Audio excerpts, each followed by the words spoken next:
But we're not going to let that deter us. We've got a gear review to do. So this came in the mail today. Actually, it came in with the delivery company that I work for. So that was convenient. It's always good to know that what's coming in the mail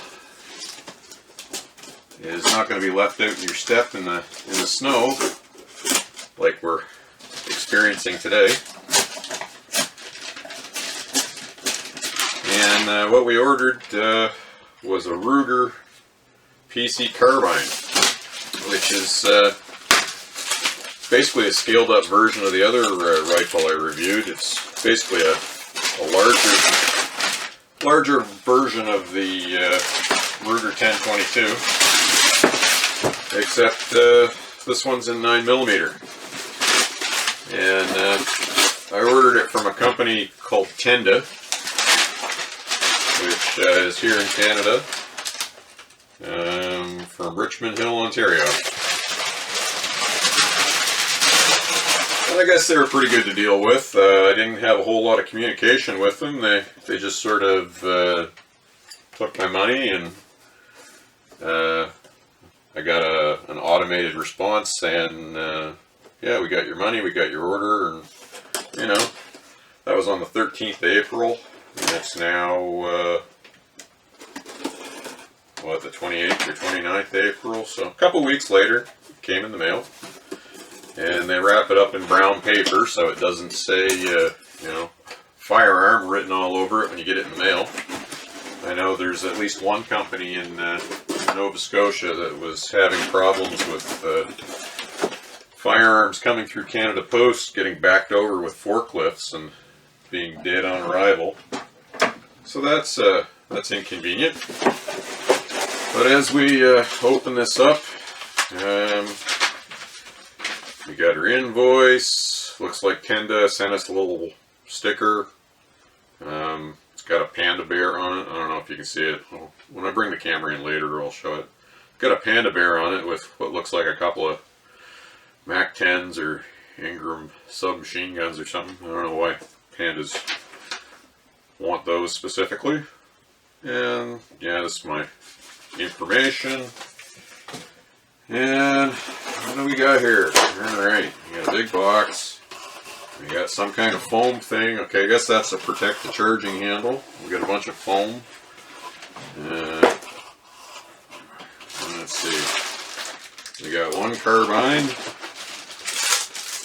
one trigger lock, cable variety of trigger lock. I don't like those much. I got a whole bunch of them now. But we'll just throw that in the desk with the rest of them. And we use a real trigger lock. I don't know, I like these better, but personal opinion. Whole bunch of paperwork here. Thank you for shopping at Ruger. Buy more stuff from Ruger.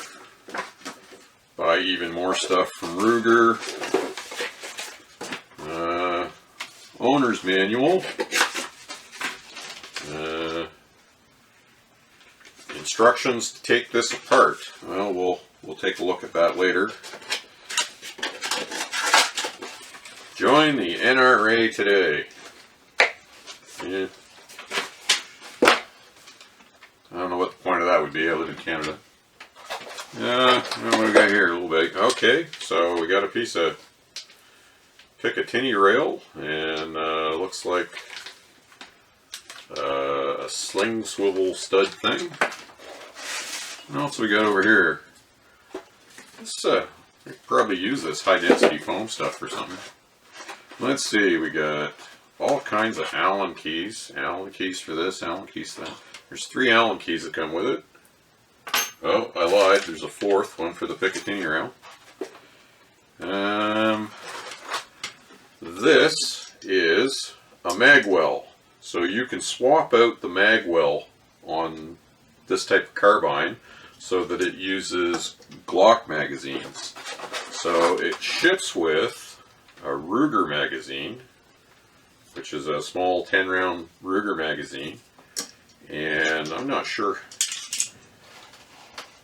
Yeah, there's no ability for this to lock up. So this is for the Glocks. So the Ruger magazine well is fitted in it, and you can swap it out so that it accepts Glock magazines, which actually kind of a neat thing, really. A buddy of mine's in the military, and I questioned him the other day on the plastic PMAGs made by Magpul, and he extolled their virtues. He seems to like them, so I ordered a couple of those, and we'll try it out. A couple of spacers here if you want to adjust the length of pull. They go in the stock so that you can make it longer or shorter. And that's what's in the box. And we got the carbines in a plastic bag here, which is probably a good idea because a lot of delivery trucks leak. And this kind of looks like some of the submachine guns that were created in the World War I era, with this big weird looking thing on the front end. You can get this in more of a traditional configuration as well, but this is no machine gun. This is semi-automatic, so every time you depress the trigger, one round fires, and so there's no big giant drum magazine coming off of it like there would be back in the day with those. There's a chamber flag in it. The reason for this this front end is it free floats the barrel, and if you don't know what that is, basically with like a hunting front end on here, if you were to rest the barrel on a barricade for shooting, and even depending on where you would hold it, it would change the vibration of the barrel. If you've ever seen a firearm on high speed, the barrel vibrates quite a bit. So what this does is it allows it to vibrate without interference. So there's absolutely nothing touching the barrel between the muzzle and the lockup point. And I guess that's I don't know if that matters in the 100-meter range, but for those of you that do the competition shooting, it might give you an edge. So that's the one that I ordered, and we'll see how we like it. It's got a threaded front end on here. It looks like the cap that is threaded on the front end.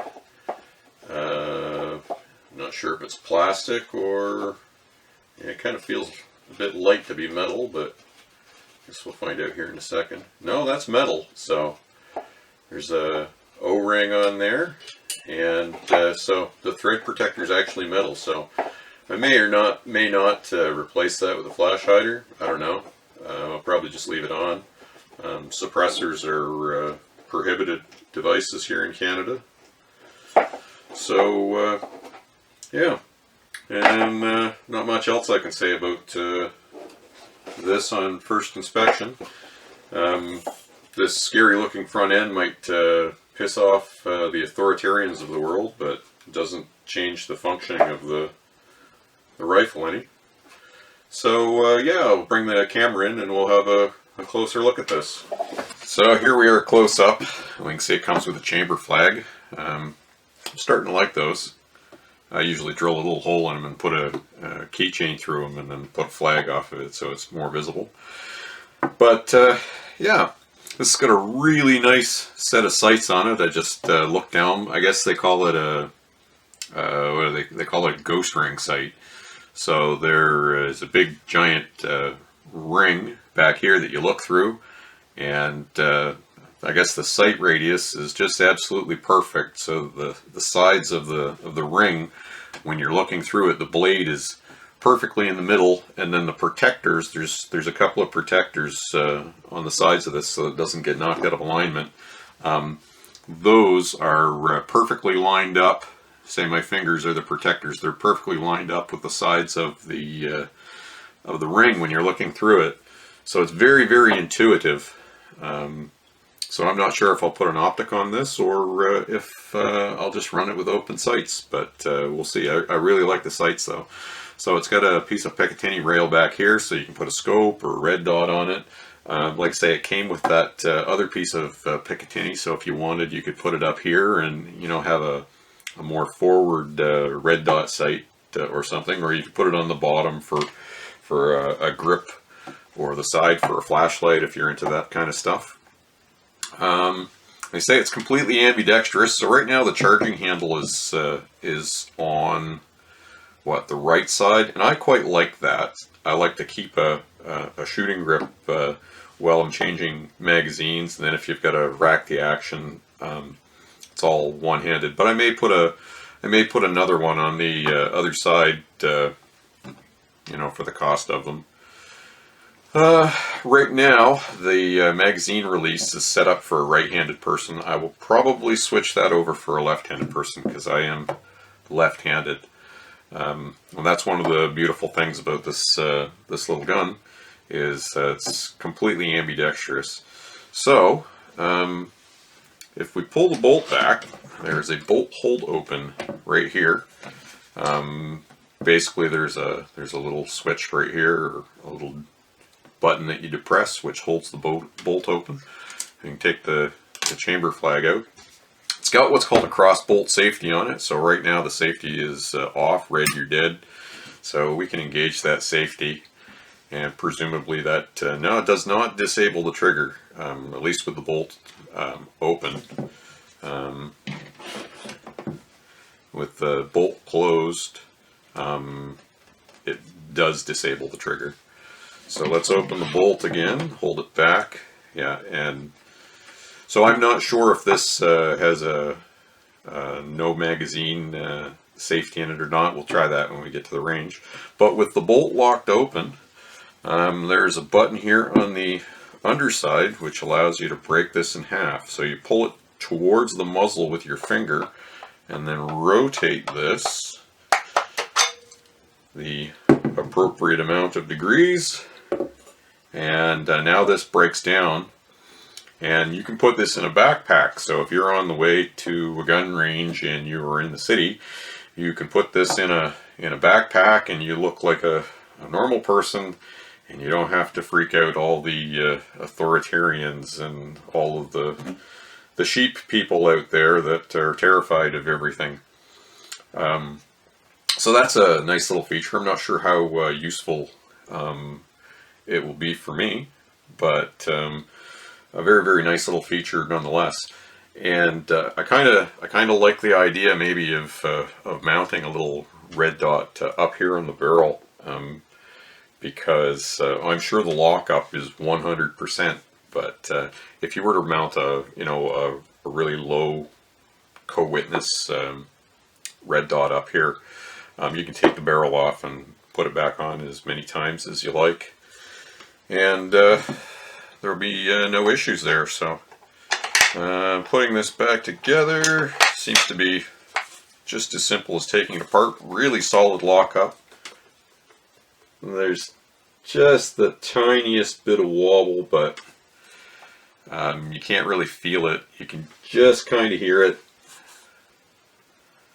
But I don't know, time will tell. So we're going to stick our chamber flag back in here and release the bolt on that. This here's the panda sticker they sent me, or maybe it's not a sticker, maybe it's just a piece of paper. I don't know. Looks like it might be a sticker. I don't know why they'd send me a piece of paper with a panda on it. So the stock here, probably much the same as all other stocks. Yeah, there's a couple of holes in the end of it, so really, really nice rubber butt pad on it. Really nice. So if you were to remove those screws, I'm not sure, maybe that's what one of the Allen keys is for, or maybe it's just, you know, Phillips screwdriver. You could put in those spacers that I had to make the length of the stock a little bit longer, and so we will play with that. There is one kind of like a sling attachment point back here that you could put some sling rings through, and I'm assuming that that QD that I had earlier. I guess it's not a quick detach, but there's probably some way in the hardware to mount the other sling ring. So we're not going to tear this apart today and swap out, put the Glock magwell in. And there's probably 10 million videos on YouTube that show that being done anyway. So I guess the next step is to try this out at the range. Looks like the stock is you know, pretty decent. I don't know, I'm an old school guy. I like the wood, but I guess I'm starting to warm to the plastic. Clearly, it's much cheaper, and you know, and I guess it's just as strong. It's probably in this day and age. You know, I'm an old worker guy, but it's probably much easier to just injection mold this stuff, and that way you don't have to pay people to make stocks. And at the price of this, which is a little over $1,100 Canadian, I think it came to $1,114. Yeah, if it had a wood stock on it, it'd probably be $300 more. So yeah, let's take this out to the range and see how it performs. So the first thing I want to test, I want to see if this thing will fire with no magazine in it.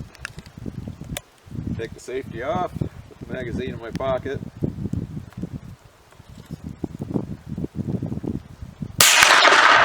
And yes, it will. So remove the magazine and it'll still fire. So that's good to know. So we will put the sling on here in case I drip or something. And test this thing out.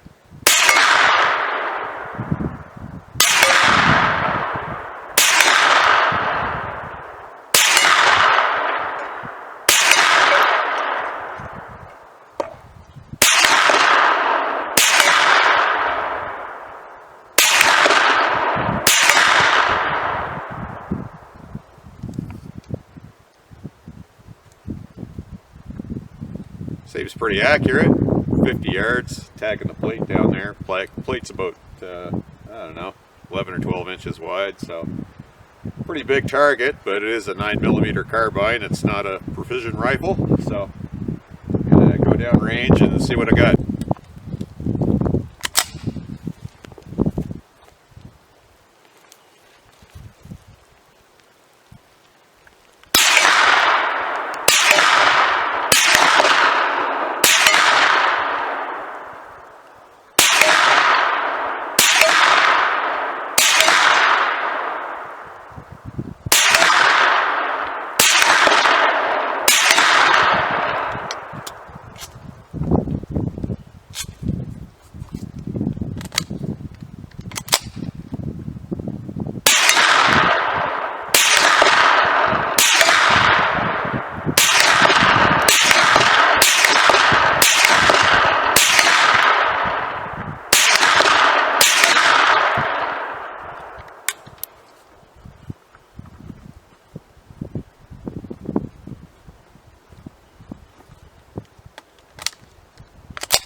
So it's a pretty good shooting little gun, and the red dot on it, I sighted that in a while back, and it works pretty good. It's kind of like a Chinese knockoff of the patrol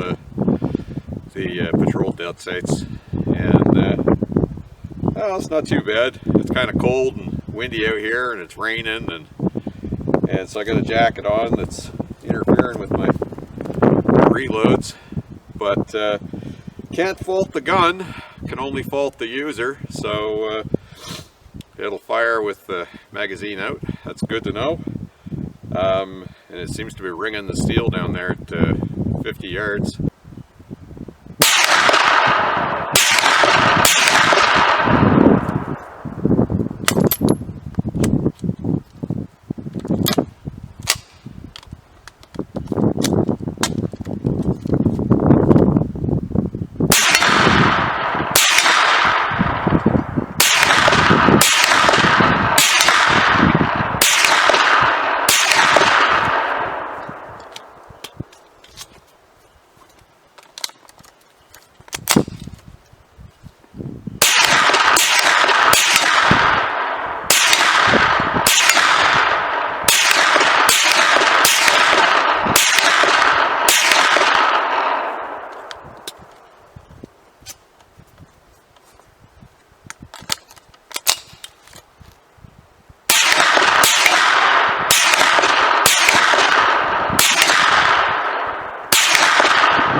range here, and yeah, we had a pretty fun day.